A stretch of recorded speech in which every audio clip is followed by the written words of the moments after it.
Hi hello ఈరోజు మనం చూడబోతున్నాము బెండకాయ ఫ్రై ఎలా చేయాలి అనేది.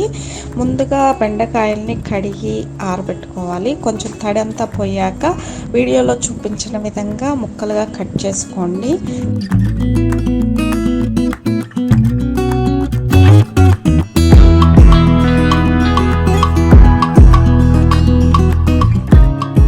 తర్వాత స్టవ్ ఆన్ చేసి ప్యాన్ పెట్టి అందులో సరిపడా ఆయిల్ వేసి కట్ చేసిన బెండకాయల్ని అందులో వేయండి.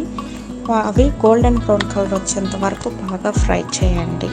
కడిగి ఆరబెట్టిన బెండకాయలు అయితే ఫ్రై చేసేటప్పుడు జిగురు రాకుండా నీట్గా వస్తుంది. సో మీరు అలానే ట్రై చేయండి.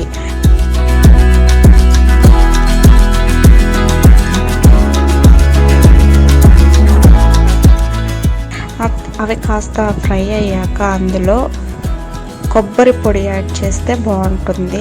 కొబ్బరి పొడి వేసి కాసేపు ఫ్రై చేయండి.